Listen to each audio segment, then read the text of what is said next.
대방열림과 함께하는 가장 확실한 영양사 합격의 길.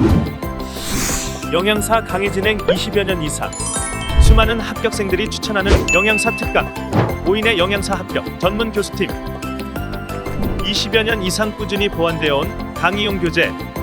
유사상호를 주의하세요. 대방열림. 안녕하세요. 안녕하세요. 자, 식사요법에 대해서 수업 들어가도록 하겠습니다. 자, 오늘 식사요법, 어제 이제 먼저 수업을 시작하셨으니까 영양사 전체적인 개론은 들으셨을 거라고 봐요. 자, 먼저 식사요법에 대해서 말씀을 드리면은, 식사요법은 1교시 과목으로 들어가고요. 1교시 과목 중에서 두 번째 연결되는 것 중에서 첫 번째가 이제 영양학이 들어가게 되는 거죠. 그래서 영양학에 먼저 들어가는 과목이 생리학까지 연결해서 여기에서 육식문항이 나오게 되고요. 그 다음 연결해서 나오는 거에서 영양 판정이 나오게 될 거예요. 판정 부분이 나오게 될 거고, 판정 교육이라는 부분이 나오고, 연결해서 이제 그 다음으로 해서 식사요법하고 생리학 부분이 나오게 돼요. 그래서 이 식사요법 같은 경우에는 대략 40에서 45문제 정도가 나오게 돼요. 그래서 40에서 45문제로 해서 여기 파트에서 또 60문항 이렇게 해서 1교시 부분이 120문제가 들어가는 부분이거든요. 그래서 이 부분으로 들어가는 것이 바로 식사요법으로 들어가게 됩니다. 그래서 전체적으로 보게 되면은 제가 이제 이번에 영양학 과목에서 영양사 시험에서는 이쪽 영양학도 제가 같이 진행을 할 거고, 식사요법도 진행을 하게 되는데, 여러분들이 영양사라는 면허증을 우리가 이제 취득하는 것이 목적이잖아요. 그래서 말 그대로 영양사라는 면허증을 받는 데 있어서 합격하셔야 된단 말이에요. 그래서 합격을 하시려면은 제가 항상 이제 첫 주차에 학생들한테 얘기하는 것 중에 하나가, 합격이라는 것을 목적으로 했었을 때는 전체적인 과목에서 60% 이상, 그러니까 전체 과목에서 과락이 들어가게 되는 거고, 큰 단락, 과락, 여기에서 한 단락, 여기 전체에서 또 한 단락, 그 다음에 2교시 해당이 되는 과목에서 또 식품학 조리원리 파트에서 40문제에서 한 단락, 단체급식, 식품위생 또 들어가는 데서 한 단락, 이렇게 해서 크게 4개 카테고리에서 40% 이상씩 맞아야 되는 과락이 있어요. 그리고 전체적으로는 60% 이상을 맞아야지 합격이잖아요. 그래서 이렇게 해서 합격을 하시게 되는 건데, 합격을 하기 위해서는 저는 여러분들한테 말씀드리는 게 뭐냐면, 수험 공부를 할 때는 제발 왜? 라는 질문을 하지 마라 라고 얘기를 해요. 왜냐고 의심을 하기 시작하면은 공부가 힘들어져요. 그래서 그냥 일단은 이거는 나중에 합격하신 다음에 이제 그때부터 논문을 쓰시기 시작하시면 돼요. 고민해 놓은 것들은 체크를 해 놓으셨다가, 이건 내가 내 분야의 연구로 가야 되겠다라고 생각을 하시고, 일단은 수험 공부로 들어가실 때는 이 과목에서는 이게 중요하대, 이 과목에서는 기존에 이러한 것들이 시험에 나왔고 이 파트가 가장 중요해 라고 하는 것들을 키워드로 하셔서 그 부분을 공부하시면 되는 거예요. 수험 파트 부분에서는 이걸 뭐 싸그리 그 공부에 대한 호기심, 새싹을 무너뜨리는 부분이 아니라, 공부는 그렇게 하셨으면 좋겠어요. 그냥 수험이라는 부분이기 때문에 이렇게 말씀을 드리는 거고요. 자, 이렇게 이런 식으로 이 식사요법 파트는 1교시에서 두 번째 파트로 들어간다라는 것을 먼저 말씀을 드렸어요. 그리고 이제 두 번째 보시면은 여러분들 이제 공부하시면서 일단 시작하셨잖아요. 지금부터 시작하셔서 그 8주에 걸쳐서 이제 이론 수업을 하실 거예요. 그러면은 그 이론 수업 동안은 일단은 공부를 하는 동안에 이론이 있을 거고, 나중에 또 지나고 나면은 문제풀이 시간도 있을 거고, 이렇게 쭉 따라오게 되면서 12월에 걸쳐서 시험을 보게 되는 건데, 지금 현재 시작하는 시간이 5월이기 때문에 5월부터 12월까지 해당되는 동안에 거의 6개월 정도의 시간이 있잖아요.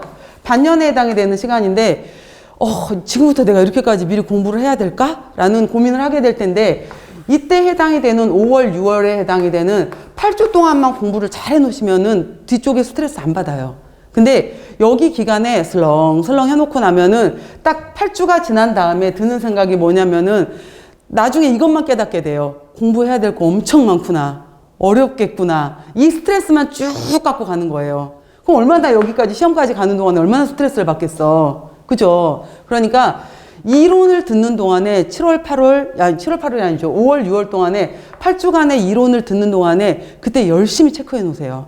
열심히 기록해 놓으시고 예습하라는 얘기 안 해요. 예습 안 하셔도 되고요. 제발 복습만 하세요. 복습만 그날 내가 체크해 놓은 부분에 해당이 되는 거 적어도 내가 이거 왜 기록을 해놨지? 왜 중요하다고 별표해 놨지? 하는 것들만 기록하시면서 당일에 해당이 되는 내용만 복습을 잘 기억해 놓으셨다가 그냥 조금씩 그 다음부터는 매일매일 뭐 독서실 가지고 이러실 필요 없어요. 그 다음부터는. 그래서 미리 지금 준비하시는 이유들이 있을 거 아니에요. 여러분들께서. 그러니까 5월, 6월에 이론 수업 잘 들어놓으시고 나중에는 그거에 맞춰서 문제풀이 나중에 이제 10월쯤에 들어갔었을 때 그때 챙기시면서 그때부터 조금씩만 공부하시면 돼요. 매일 뭐 몇 시간씩 독서실 들어가시고 끊으시고 이럴 필요까지도 없거든요. 그래서 근데 기본에 해당이 되는 것은 이론이에요. 이론이기 때문에 그리고 영양사 시험 같은 경우에는 최근에 시험 문제가 좀 많이 쉬웠어요. 근데 제가 쉬웠다라고 얘기를 했죠. 근데 이것도 공부를 한 분들한테 쉬운 거지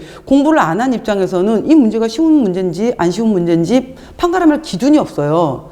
그렇기 때문에 쉬웠을 때 공부를 했었을 때 쉽다, 어렵다라고 판단을 내릴 수가 있는 거거든요. 그래서 이론 정리를 정확하게 한다. 5월, 6월에는. 그리고 성실하게 그 기간 동안에 정확하게 잘 따라온다. 이것만 생각하세요. 그래서 이해가 잘 안 돼. 해야 될 게 너무 많아. 이렇게 생각이 되더라도 슬럼프가 오더라도 이겨낸다고 생각하시고 나서 끝까지 간다. 나는 끝까지 가서 12월에 시험 보고 무조건 합격증 받는다. 그리고 또 여기에 더불어서 제가 복습하고 좀 얘기가 첫 번째 시간이니까 얘기를 하게 되면은 제일 많이 하는 얘기 중에 하나가 저는 세상 살면서 제일 중요한 것 중에 하나가 자존감인 것 같아요.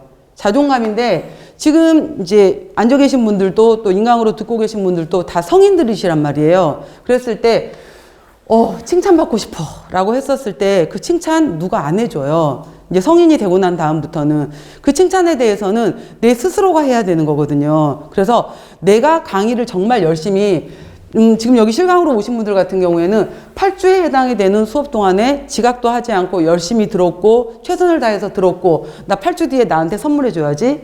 굉장히 중요해요. 나한테 내가 해줄 수 있는 보상. 되게 중요한 거고요. 인강분들도 마찬가지예요. 밀리지 않고 잘 듣고 인강으로 들었을 때 선택하신 이유가 있거든요.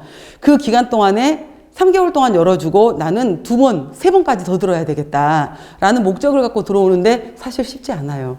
그리고 이제 인강분들 같은 경우에 막판에 이제 항의글도 들어오고 난리예요. 왜냐면은 우리 학원 교재에 뒤쪽에 이제 문제를 같이 풀잖아요. 문제에 정답이 없어요. 그리고 저도 정답 정리를 안 해놔요.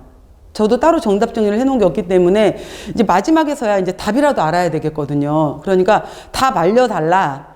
답 없습니다. 이렇게 말씀을 드리면 답도 없냐, 이제 땡땡 같다, 이러면서 이제 욕하고 항의하고 이러시는 분들도 계시는데 답 의미 없어요. 답이 1번에 4번이고 2번에 3번이 뭐가 중요하겠어요. 왜 이 답이 나왔는지를 도출을 하려면은 이 공부가 되어 있었을 때 그 답을 추론해낼 수 있었던 거였거든요. 그렇기 때문에 끝까지 공부를 잘 하셔야 되는 건데 그 공부를 하는 데 있어서는 내가 나를 믿고 끝까지 나 끝까지 갈 수 있어. 나 끝까지 잘할 수 있어. 나 이번에 누가 남들이 뭐라 그러건 간에 야 그걸 지금도 공부하고 있어? 이제 해? 라는 말 아무 의미 없어요. 내가 하겠다는데 내가 해서 이번에 합격하겠다는데 그러니까 아무 의미 없어요. 그런 말들에 휘둘릴 필요도 없고 저도 사실 영양사 시험 재수생이거든요. 첫 번째 때 제가 공부를 안 한 거예요. 그래서 너무 만만하게 본 거예요, 시험을. 그래서 이제 시험 3주 전쯤에 딱 앉아갖고 이제 공부를 시작해볼까 너무 만만하게 본 거죠. 저희 때는 되게 쉬웠었거든요. 그래서 3주 전쯤에 딱 앉아서 제가 시작을 했는데 첫 번째 딱 영양학부터 나오잖아요. 넘기기 시작한 거예요. 쫙 넘기는데 뭔 말인지 한 개도 모르겠어요. 쫙 넘기는데 생화학 뭐가 뭔지 더 모르겠어. 쭉 끝까지 이 과목 패스, 이거 패스, 이거 패스 끝까지 딱 넘기는데 한 15분 걸린 거예요. 안 되겠다. 내년 패스. 그리고 나서 그 다음에 이제 다음 학생들하고 같이 시험 봤었거든요. 그리고 합격하고 나서 야, 나 수석이다 막 이랬어요. 알 바 없잖아. 내가 수석인지 아닌지 누가 알 거야. 나 합격했는데. 여러분들도 합격하면 다 그냥 수석이라 그러세요. 근데 요즘은 나와. 요즘은 돈 700원, 800원 내면은 전부 다 내 점수 다 나오고, 그 다음에 누가 수석인지 다 나와요, 요즘에는.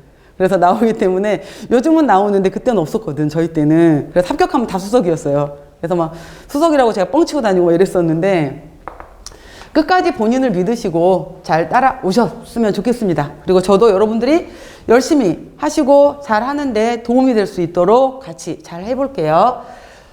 자, 그리고 공부를 하실 때는 중요한 것 중에 하나가 뭐냐면은 내가 어디쯤 공부를 하고 있는지 보는 거고요. 제가 항상 공부 방법에 대해서 얘기를 해드리는 첫 번째 시간에 공부 방법에 대해서 얘기를 하는데, 공부를 할 때는 그 과목의 차례를 꼭 보세요. 차례. 그리고 큰 제목. 1번이 뭐였고, 이 1번에 뭐가 뭐였고, 여기에서 1번이 뭐였고, 여기에서 1, 2, 3, 4가 뭐였는지. 그래서 이렇게 큰 제목을 알고 이렇게 얘를 흐름을 알아야지, 얘만 열심히 외웠는데 얘가 얘를 물었는데 이걸 물은 건지를 몰라요. 그렇기 때문에 일단은 공부를 할 때는 여기만 냅다 외우는 게 아니에요. 여기만 외우는 게 아니라 먼저 오늘 배웠던 내용에서 큰 제목이 뭐였는지 파악하는 게 중요해요. 그래서 순서. 그래서 도대체 식사요법은 무엇을 배우는 과목인가? 라는 것부터 시작해 볼게요. 그리고 이제 여러분들도 또 실강으로 오신 분들, 또 인강으로 오신 분들 같은 경우에는 난 공부 혼자 하기 어려울 것 같아 라고 하시게 되면은 같이 또 이제 스터디도 하시고 같이 물어봐 주기 이런 것도 하시고, 또 우리 학원 카페 있거든요. 그래서 뒤에 여기 학원 교재 보시면은 또 카페 있으니까 카페 들어오셔서 위생만점, 영양만점, 위생만점 카페 있으니까 저도 또 중간중간 들어가서 여러분들한테 도움 드릴 수 있도록 할 테니까 같이 여러분들도 서로 윈윈 하시면서 끝까지 잘 하셨으면 좋겠습니다. 자, 먼저 이 차례 부분 먼저 봐보세요. 차례. 보시면은 먼저 1장부터 보세요.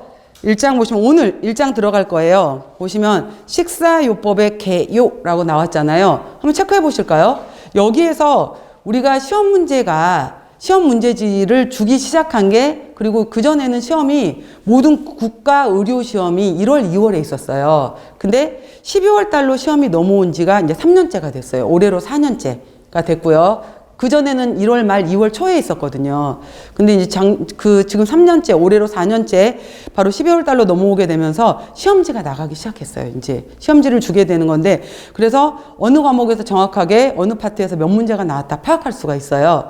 그래서 식사요법의 개요 파트에서 대략 6문제 정도가 나와요. 오늘 부분에서 굉장히 많죠. 그 다음에 2장에 해당이 되는 위장관 질환에서 4문제 정도.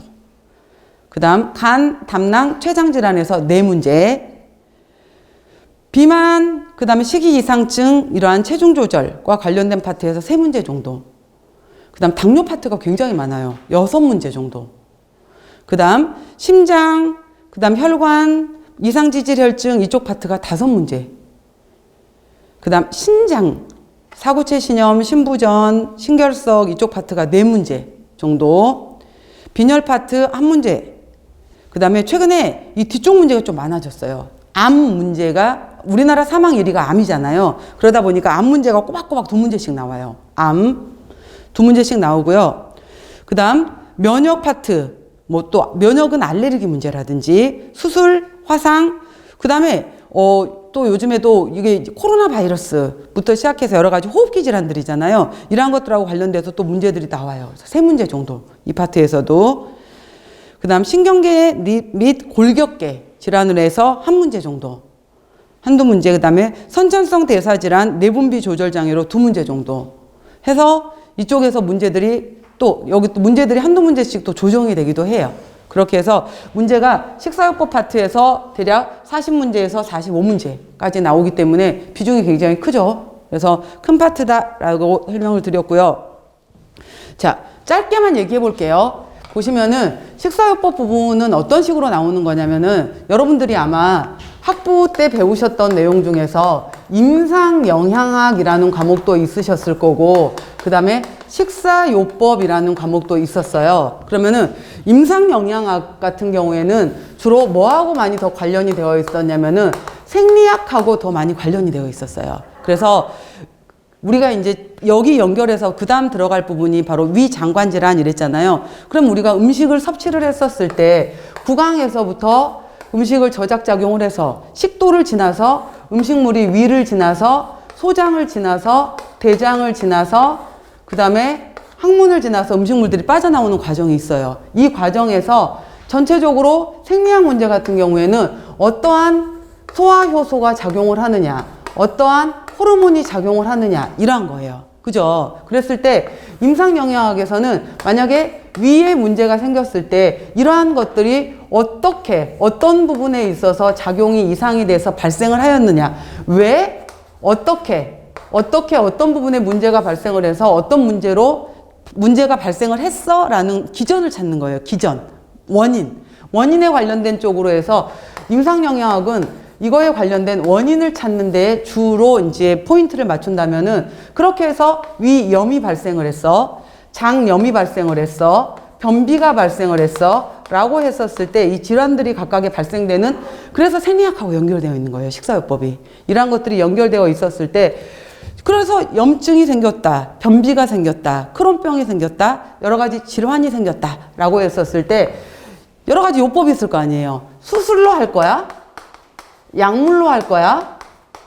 식사로 할 거야? 라고 했었을 때 수술은 병원에서 의사들이 할 거예요. 약물은 약대에서 배울 거예요. 그래서 우리는 여러 가지 질병에 대한 것을 어떻게 치료할래? 식사를 통해서 치료할 거야. 이게 식사요법이에요. 그래서 바로 우리가 식사요법에서 배우는 것은 그 질환이 왜 발생됐는지에 대한 간단한 기전. 그러다 보면 생리학적인 것들이 배워야 되는 거예요. 생리학적인 내용이 나오게 될 거고, 그렇게 했었을 때 위염, 당장 급성 위염으로 막 구토 증세가 있고 막 너무 통증이 심해. 이 경우에 당장 이런 통증이 있는 사람한테 음식 먹으라고 줄 수는 없잖아요. 그런 사람한테는 초기에는 음식을 안 줘. 절식을 시킨단 말이에요. 회복에 따라서 죽부터 먹이잖아요. 탄수화물 시기부터 먼저 먹여요. 이런 식으로 해서 섬유질 많은 거 주면은 일단 통증을 일으킬 수 있으니까 섬유질 많은 것들은 제한시켜. 이런 식으로 해서 그 원인들을 이제 점점점 적용을 시켜가는 거예요. 식사요법이라는 것은. 이렇게 해서 바로 구강의 문제, 식도의 문제, 위의 문제, 소장의 문제, 대장의 문제와 관련된 파트를 우리가 위장관 질환이다라고 얘기를 해요. 그 다음, 여기에서 있었을 때 이러한 것들이 또 대사를 하기 위해서는 간에서의 담즙을 만드는 간에서의 대사가 또 필요해요. 간에서 담즙을 만들어서 담낭에다 저장을 해요. 췌장에서는 소화효소를 분비를 해줘요. 그래서 간, 담낭, 췌장 질환까지를 묶어서 우리가 소화기계 질환이다라고 얘기를 하는 거예요. 그래서 각각 간이 기능을 못했을 때, 담낭이 기능을 못했을 때, 췌장이 기능을 못했을 때 또 어떠한 문제점이 발생을 하고 우리는 그때 식사요법을 어떻게 할 것인가 라는 것이 두 번째 파트예요. 다음, 심장이 있게 되고, 심장의 제일 중요한 기능은 바로 좌심실로부터 지금도 끝없이 계속해서 맥박은 뛰어야 되고 심장이 멈춘다. 이게 사람이 죽는 거거든요. 그랬을 때 좌심실에서 대동맥으로 혈액을 뿜어야 돼요. 혈액 펌핑을 해야 되는 거고, 그랬을 때 바로 이제 여기 동맥에서 받는 압력, 이것을 바로 우리가 혈압이라고 하는 거예요. 이 혈압이 정상보다 높아? 고혈압. 정상보다 낮아? 저혈압. 여기 혈관에 있어서 딱딱해지면서 혈관에 문제가 생겼어? 동맥경화. 이 혈액 성분이 끈적끈적해지면서 콜레스테롤이 높아졌어? 중성지방이 높아졌어? 여러 가지 문제가 발생을 했네? 이상지질혈증. 심장이 제대로 뛰지를 못하고 심장이 펌핑을 못해? 여러 가지 발생되는 심장이 혈액 순환을 하지 못하는 우렬성 심부전.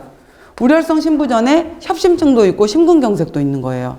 여러 가지 이러한 심장순환계에 관련된 질환들을 그 다음 챕터에서 또 배우게 될 거예요. 그 다음에 우리가 혈당, 혈액 속의 글루코즈, 혈당이라는 것은 굉장히 중요한 역할을 하게 되는 건데 이 혈액 속에서의 혈당이 바로 에너지 대사의 기본이 되는 거거든요. 근데 이거를 기능을 하려면은 췌장에서 분비되는 인슐린의 기능이 있어야 돼요. 인슐린의 기능을 못하는 타입 1 당뇨 환자, 비만으로 인해서 췌장이 망가지지 않았는데 글루코즈가 들어왔는지 안 들어왔는지 감지를 못하게 되면서 인슐린 저항성 증가로 인해서 글루코즈를 대사를 시키지 못하는 타입 2 당뇨병 환자들, 여러 가지 이러한 사람들한테는 어떤 대사, 어떻게 식사요법을 줄 것인가, 당질을 줄 거야, 제한시킬 거야, 여러 가지 해당이 되는 것들이 바로 당뇨 환자는 그래서 이 사람들의 단백질 대사, 지방 대사, 탄수화물 대사, 대사하고 관련된 문제가 많이 나와요. 그래서 당뇨 파트는 좀 어렵죠. 대사 관련된. 그래서 당뇨 부분도 나오게 되고요. 그 다음에 또 많이 나오는 파트가 바로 신장질환이에요. 신장질환이라는 것은 바로 배꼽을 기준으로 해서 양쪽에 신장 두 개가 있고요. 신장에서 나오는 소변을 받는 수뇨관, 수뇨관에서 나온 소변을 모아놓는 방광, 방광에서 나온 소변이 빠져나오는 요도, 이 전체를 비뇨기계라고 하게 되는데 우리가 배우는 것은 키드니, 이 신장을 배우는 거예요. 자, 이 신장이 제일 중요한 것은 소변을 걸러서 버리는 역할을 해야 되는 거예요. 그랬을 때 얘가 기능을 못했을 때 사구체 신염, 신부전, 신증후군, 그래도 안 되면은 투석, 그래도 안 되면 신장 이식, 여러 가지 이것들에 배우는 것이 바로 신장질환이에요. 그래서 이 전반에 대해서 쭉 배워갈 거예요, 우리가 이제는. 그래서 이런 것들에 대해서 왜 발생을 했는지, 어떤 증상이 나타났었는지, 자, 이런 경우에 우리는 어떻게 식사요법을 해줄 것인지, 이게 식사요법 문제예요. 그래서 이러한 것들을 배우는 부분이 바로 식사요법이구나 라고 이제 좀 머릿속에 정리하시면서 들어가도록 할게요. 그래서 항상 어떤 과목이든지 간에 들어가실 때 어떤 과목이든지 간에 차례를 항상 먼저 보세요. 차례. 그래서 내가 지금 어디쯤 공부를 하고 있고 이 과목에서의 차례는 어디다 라고 보시면 될 것 같아요. 자, 이론에서 차례까지 보셨고요. 자, 지금부터 이제 들어갈 내용이 제1장 식사요법의 개요라고 들어갔어요. 자, 제가 들어갈 때 항상 중요한 키워드가 있어요. 그래서 개요 부분에서는 아까 제가 말씀드렸던 것처럼 거의 최근에 5, 6문제씩이 나와요. 그랬을 때 여기서 나오는 첫 번째가 영양관리 과정에서 꼬박꼬박 시험 문제가 나와요. 영양관리 과정. 그래서 Nutritional Care Process, 영양관리 과정. 이거 하나하나를 세세하게 물어보기도 하고 영양관리 과정의 순서를 물어보기도 하고 여러 가지 영양관리 과정이 무엇이냐라는 걸 물어보기도 하고요. 그 다음에 여기에서 관련된 걸로 해서 또 이제 그 다음에 병원식, 병원식이라고도 하고 병인식이라고도 하게 되는데 여기에서 일반 병인식 여러 가지 관련된 것들도 있고요. 환자식으로 주는 치료식도 있고요. 그 다음에 검사식 이런 것들이 있는데 이러한 병원식에 관련된 것들이 또 하나가 나오고요.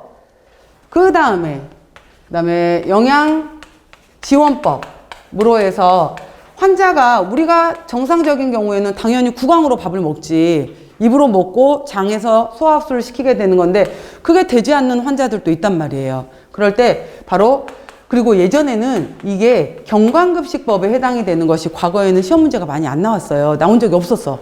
근데 최근에 2, 3년 전부터 이 시험 문제가 나오기 시작해요. 왜 나오냐면은 요즘에 노인 인구가 굉장히 많아졌잖아요. 그래서 요양병원이 굉장히 많아졌고 요양병원을 기준으로 해서 노인분들께 실제로 경관급식을 굉장히 많이 해요. 그러다 보니까 최근에 경관급식에 관련된 시험 문제가 꼬박꼬박 나와요.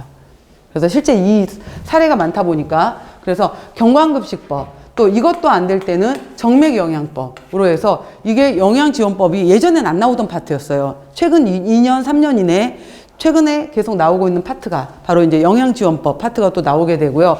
그 다음에 식품 교환표를 이용해서 에너지 계산하고 하는 것이 또 꼬박꼬박 나오죠. 그래서 바로 제1장에서는 키워드가 이 4가지예요.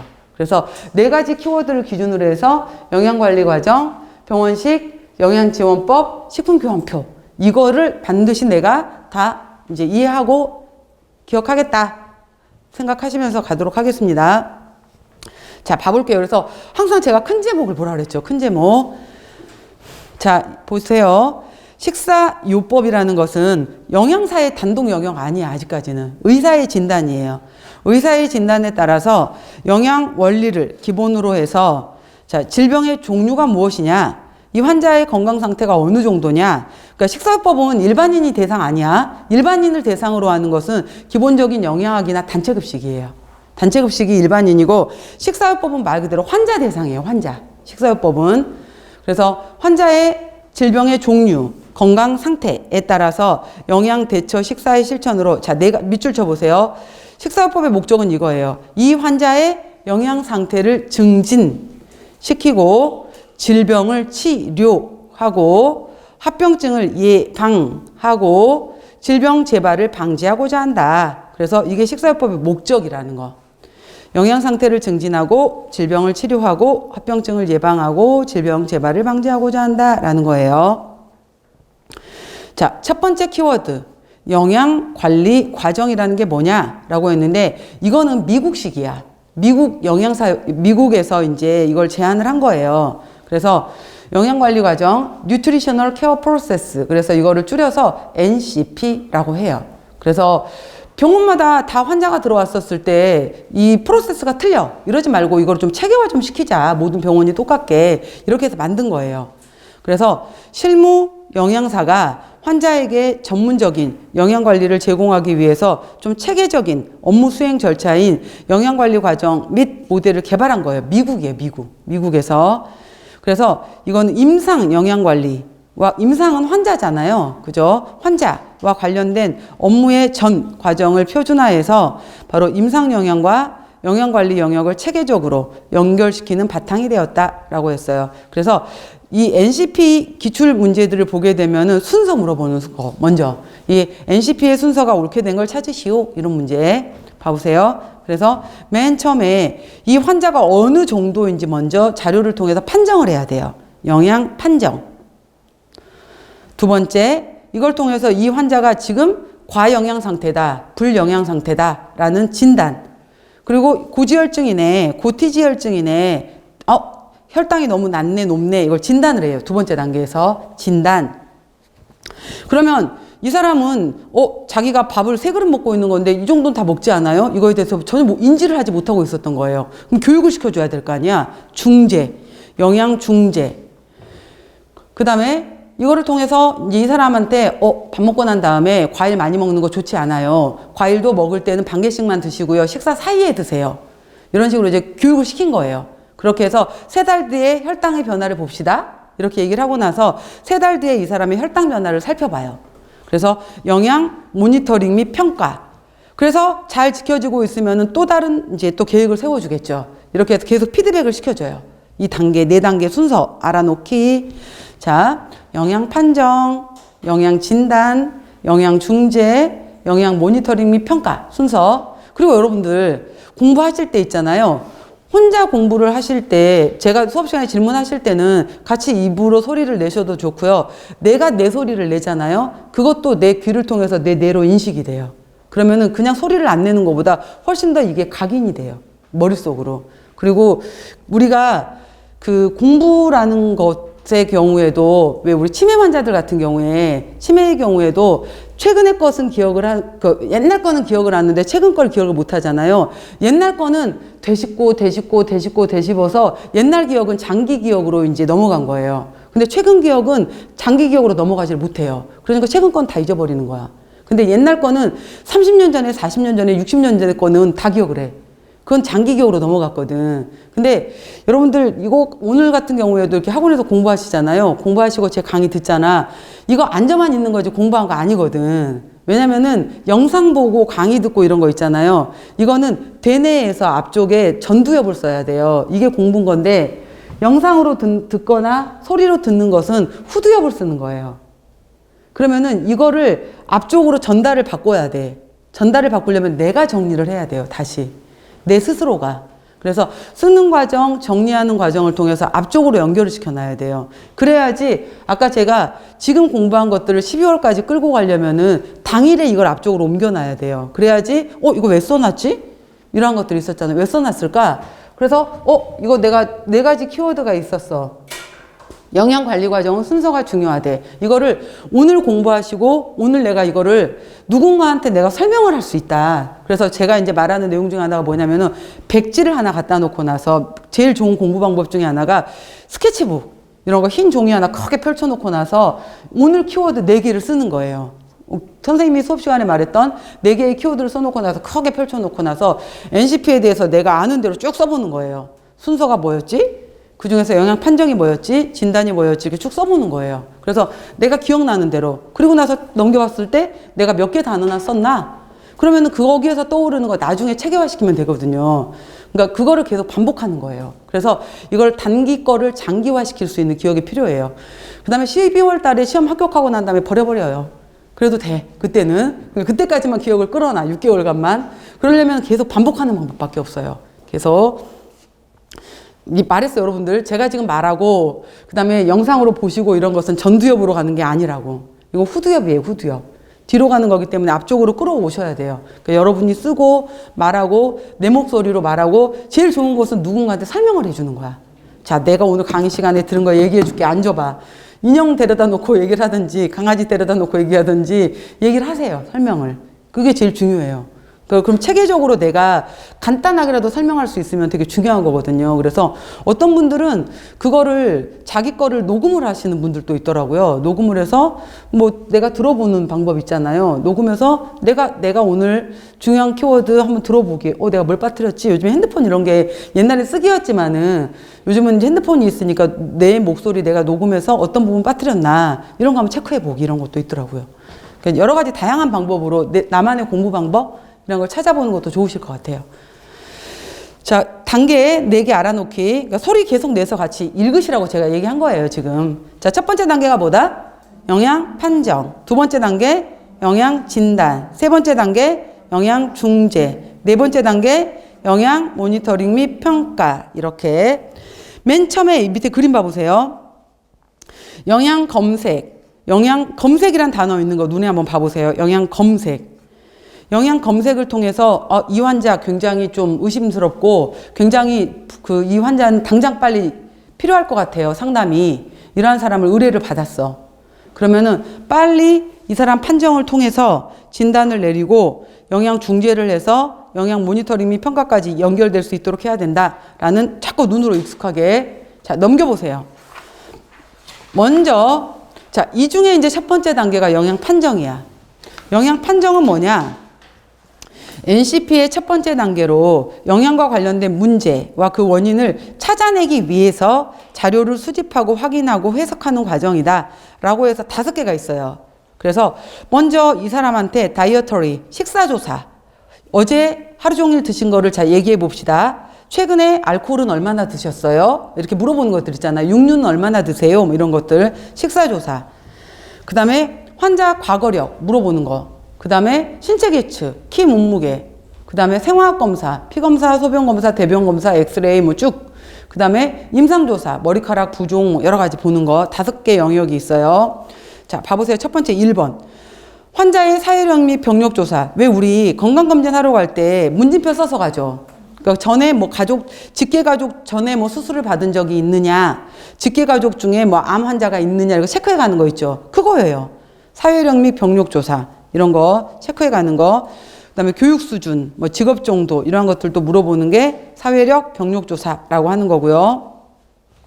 신체 계측, 키, 몸무게, 상완둘레, 뭐 피부 두겹 두께 여러 가지 신체 구성을 알아보는 거고요. 생화학적 검사 같은 경우에가 체단백, 단백질, 내장 단백, 면역 기능, 질소 균형 여러 가지 환자의 영양 상태를 비교적 정확하게 판단할 수가 있어요. 자, 밑줄에 놔보세요. 환자의 영양 상태를 저 건강한데요? 라고 말을 했는데 이 사람은 알부민 수치가 3.2고 건강하다고 주장한 사람의 알부민 수치는 2.5야. 누가 봐도 혈액 검사 결과 이 사람은 안 좋아, 상태가. 그렇잖아요. 그래서 객관적으로 볼 수 있는 수치는 생화학적 검사다 이 말이야. 그래서 바로 혈액 검사 이런 것들을 통해서 객관적으로 비교적 정확하게 두 번째 단락이 있죠. 가장 객관적으로 환자의 영양 상태를 나타내며 즉각적으로 측정할 수 있다라는 거. 생화학적 검사. 약물과 영양소 간의 상호작용. 또 환자가 체내 수화 정도. 이게 무슨 말이냐면은 여러분들 그 인바디 측정 하시잖아. 했었을 때 인바디 측정도 운동 전에 했는지 운동 후에 했는지 내가 소변 보러 가기 전에 했는지 소변 보고 난 다음에 했는지 이거에 따라서도 달라져요. 그러니까 소변 보기 전에 해버리게 되면은 소변을 보고 난 다음에 하게 되면 지방량이 훨씬 많이 나와버려. 물이 많이 빠져버리기 때문에. 그러니까 이러한 거에 따라서도 달라질 수가 있어요. 그렇기 때문에 그런 것도 감안을 해라 라는 거예요. 생화학적 검사는. 다음 식사섭취조사 같은 경우에는 여러 가지 이제 24시간 해상법은 아침부터 어제 저녁까지 물어보는 거예요. 아침에 눈 떠서 뭐 드셨는지 쭉 물어보는 거. 식사 섭취량을 직접 물어보는 거. 그 다음에 식품 섭취 빈도 조사라는 것은 육류를 일주일에 몇 회나 드세요. 어류는 몇 회나 드세요. 알코올은 몇 회나 드세요. 빈도 말 그대로 몇 회를 드세요 라고 물어보는 거. 식사 일기 3일치를 써와보세요. 일주일치를 써와보세요. 이렇게 시키는 거. 식사 일기. 에너지 계산 뭐 등등등. 그다음에 음주, 치아가 있는지 없는지. 이게 의치 사용 여부라고 했잖아요. 노인분들한테는 되게 중요해요. 의치 사용 여부가 실제로 치아가 없게 되면 저작 작용이 힘들거든요. 그러면 음식 섭취에 문제가 있어요. 그러니까 이러한 것들, 입맛의 변화, 미각의 상실 정도, 또 문화와 종교에 따라서 저는 제 종교의 신념에 따라서 육류는 먹지 않아요. 이런 경우도 있잖아요. 그런 것들도 알아보라는 거예요. 이러한 것들 식사 섭취 조사 알아볼 수 있고요.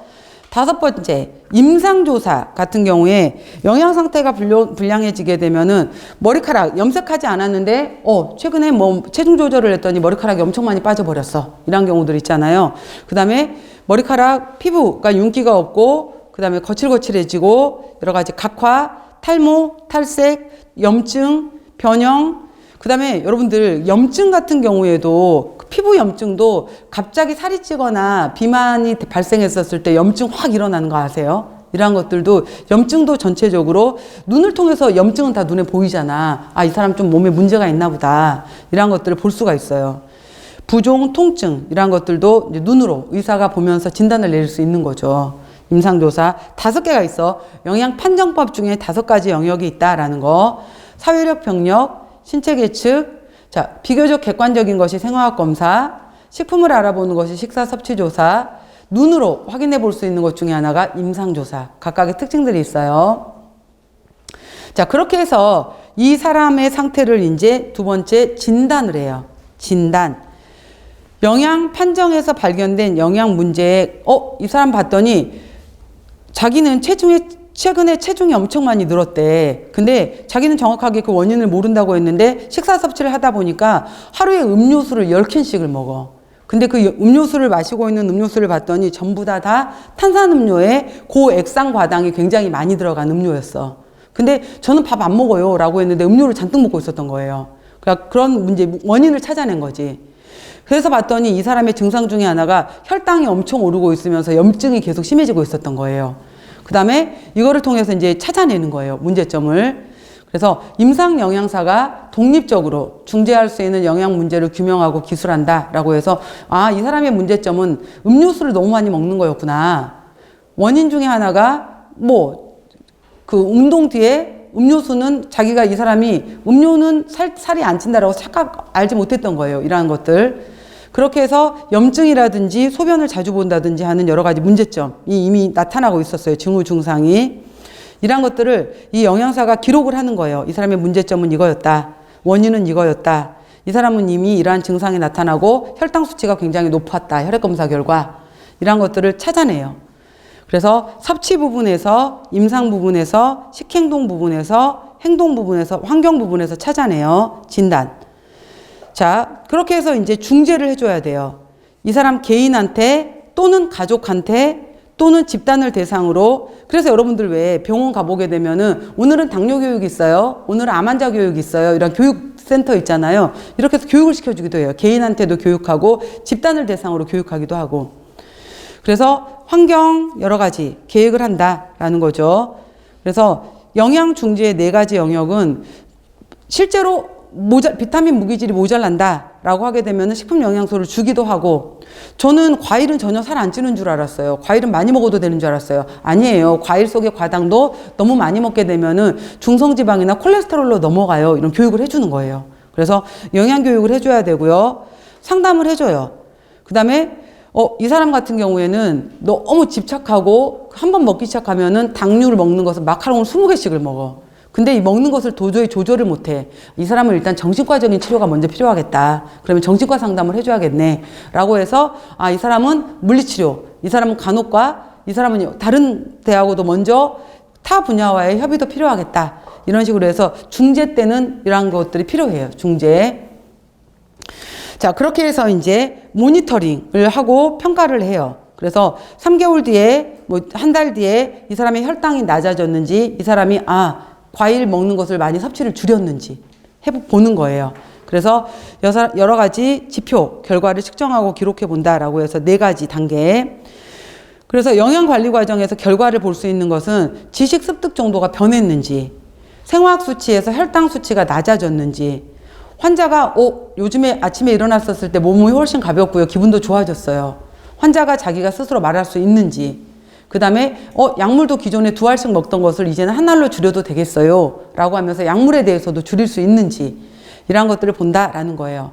자, 여기까지가 영양관리 과정에 대한 내용이에요. 자, 다음 넘겨보세요.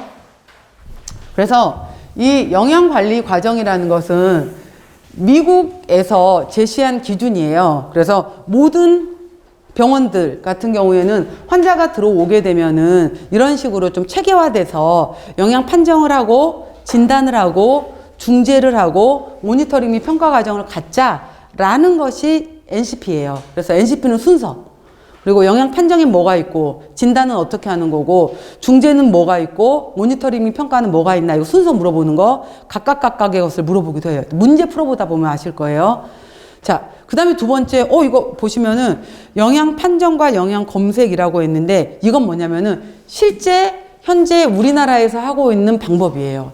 자, 아까 이 NCP는 미국에서 제시한 방법이었고요. 그래서 이건 일종의 이제 모델, 영양관리 과정이라는 모델이었고, 실제 이거는 영양 판정과 검색은 실제 현재 우리나라에서 하는 방법이에요. 현재 하고 있는 방법, 실제 하는 방법이에요. 그래서 여러분들 왜 그 영양 판정이라는 과목이 따로 있었잖아요. 그 영양 판정에서의 그 판정이에요, 이거는. 그러니까 여기서의 영양관리 과정에서는 영양 판정 이후에 진단, 중재, 그 다음에 모니터링, 평가, 이렇게 해서 단계에서 첫 번째 단계로만 봤다면은 지금 여기서의 영양 판정은 큰 범위의 판정인 거예요. 큰 범위. 이건 실제 이제 병원에서 하고 있는 그 판정을 얘기하는 거예요. 자, 보시면은 실제 병원에 들어온 환자들을 대상으로 하는 거예요. 현재 우리나라에서 병원 입원 환자의 영양 분량은 30에서 50%. 실제 환자들 같은 경우에 못 먹어서 사망률이 증가하는 환자들의 경우에는 굉장히 증가시키는 요인 중 하나가 돼요. 그래서 식사요법으로 영양 불량이나 영양 위험 요소를 감소시킬 수 있기 때문에 임상 영양에서 필수적인 업무다라고 했어요. 자, 그래서 영양 판정 비슷해요. 맨 처음에 똑같아요. 정보를 수집하고 환자의 영양적인 문제점을 관찰하고 영양 상태를 평가하고 영양 계획 및 공급의 적절성 평가를 위한 모니터링을 한다라고 해요. 그래서 이건 뭐냐면은 그냥 우리가 임상영양사 시험이 아니기 때문에 그냥 일반 지금 그냥 우리는 기본 영양사 시험이잖아요. 그리고 임상영양사 시험은 따로 있어요. 그리고 임상영양사 시험은 2010년도에 임상영양사라는 그 임상영양사법이 따로 만들어지면서 2012년도부터 임상영양사 시험을 따로 보기 시작했거든요. 그래서 저는 이제 임상영양사 면허증도 따로 갖고 있긴 한데 그건 따로 있어요. 따로 있게 되는 거고, 여기에서는 뭐 어떻게 얘기하냐면은 처음에는 영양 판정을 통해서 병원에 들어온 환자를 먼저 검색을 해라. 어떤 환자가, 그래서 모든 환자를 가장 위험하다고 생각되는 사람을 검색을 통해서 초기 제일 위험한 환자에 해당이 되는 환자를 영양 판정을 찾아내고, 그 다음에 이 환자를 대상으로 해서 대사 영양 프로필이라는 것을 만들어라 라고 하는데, 이거는 임상영양학에서 말하는 기준이에요. 그래서 그냥 우리가 영양사 시험에서 나오는 기준에 해당이 되는 것은 이 정도만 물어봐요. 영양 검색이 무엇인지 정도만. 그래서 실제로 현재 우리나라 병원에서 이루어지고 있는 거에서는 큰 범위의 영양 판정 중에서 들어오는 환자들 중에서 딱 봤었을 때 이 환자들 중에서 위험해 보이는 환자를 먼저 빨리 찾아내는 거예요. 그 다음에 이 환자가 지금 어느 정도로 위험한지 이 환자를 빨리 판정을 해요. 그 다음에 이 환자의 프로필을 쫙 만들어요. 이렇게 그러니까 모든 환자를 다 대상으로 하는 게 아니야. 그 중에서 빨리 위험한 환자를 찾아내는 거. 그래서 대사 영양 프로필이라는 것은 이 환자의 차트를 만드는 거예요. 환자의 차트를 만드는데 이거는 위험한 고위험군 환자만 찾아내서 만들어요. 모든 환자를 만드는 건 아니고. 그래서 이러한 과정이 있다라는 건데 이 정도만 물어봐. 우리 시험 문제에서는 영양 검색이 무엇이냐 정도만. 자, 봐보세요. 그래서 영양 검색이 무엇이냐라고 하게 되는데 뉴트리션 스크리닝이라고도 하고요. 이걸 검색이라고도 하고 내지는 선별이라고도 해요. 스크린. 사람을 골라낸다. 위험한 사람을 찾아낸다 라고 해서 스크리닝이라고도 하고 검색 또는 선별이라는 단어를 쓰기도 해요. 스크리닝이라는 단어에서 검색, 선별. 자, 영양 검색이란 이미 정해진 영양 위험 요인을 기준으로 각 환자의 영양적 문제와 그와 관련된 특성을 찾아내서 영양 불량 상태이거나 영양적 위험 있는 환자를 선별, 찾아내는 과정이다. 실제 병원에서 이루어지고 있는 방법이에요. 그래서 모든 입원 환자들에 대해서는 최대한 빨리 찾아내라. 24시간 이내 빨리 위험한 사람을 찾아내는 것이 바람직하다라고 봐요. 그래서 주관적 지표가 있고 객관적 지표가 있는데, 주관적 지표라는 것은 씹기가 곤란해요. 잘 안 씹어져요. 연하곤란은 삼켜지지 않는 거거든요. 요즘에 음식이 잘 안 삼켜져요. 연하곤란. 씹기가 힘들어요. 요즘에 식욕이 없어요. 먹는 게 많이 줄어들었어요. 이건 의사가 알아요? 본인이 알아요? 본인이 얘기할 수 있는 거잖아요. 그래서 이걸 주관적 지표라고 하는 거예요. 주관적 지표는 나만 아는 거, 환자가 말해줘야지 아는 거. 이걸 주관적 지표. 그 다음에 토할 것 같아요. 최근에 계속 토했어요. 병원에 오기 전까지 설사가 좀 심했어요. 이것도 환자가 말해줘야지 아는 거잖아요. 그 다음에 최근에 몇 개월 동안 계속해서 근육이나 체지방 계속 몸무게가 빠졌어요. 이것도 환자가 말해줘야지 아는 거죠. 그러니까 이러한 것들을 바로 우리가 주관적 지표라고 하는 거예요. 환자가 팔이 안 움직였어요. 걷기가 갑자기 불편해졌어요. 이런 식으로 환자가 말해줘야지 아는 것들을 주관적 지표라고 한다라고 하는 거예요. 환자가 알려주는 거. 객관적 지표라는 것은 실제로 이 사람의 키 몸무게를 봤더니 표준 체중 백분율보다 낮아. 90% 이하로 낮아. 120% 이상으로 높아. BMI를 측정했더니 이 사람 18.5보다 낮아. 혈액 검사 해봤더니 알부민 수치가 3.0보다 낮아. 면역 검사하는 림프구 숫자가 1200개보다 적어. 헤모글로빈 수치가 남자는 14보다 낮아. 여자는 12보다 낮아. 이거는 객관적인 거잖아. 혈액 검사 결과. 판정 기준에서 낮다라는 기준이 있는 거잖아요. 이러한 것들은 바로 객관적인 지표다라고 하는 거예요. 그리고 환자가 말해줬었을 때 알 수 있는 것은 주관적 지표다라고 하는 거예요. 그래서 이거를 통해서 초기 영양 검색을 하고 이 사람 위험한데 위험한 사람 찾아낸 다음에 그 다음에 대사 영양 프로필을 만들어낸다라는 거예요. 그러니까 조금 앞에 거하고 헷갈릴 수 있어. 헷갈릴 수 있는데 그거는 얘는 영양관리 과정이라는 것은 하나의 그냥 과정 중에 하나로 보시고요. 그 다음에 지금 여기에서 나오는 판정 검색에 해당이 되는 것은 실제 우리나라 병원에서 사용되고 있는 방법, 이렇게 보시면 될 것 같아요. 좀 헷갈리죠? 자, 이렇게 해서 두 가지 상태를 좀 나누어서 보도록 했어요. 자, 그 다음에 자, 병원식의 종류 들어가야 되는데 또 시간이 길어질 것 같으니까 잠깐 쉬고 병원식의 종류 들어가도록 할게요.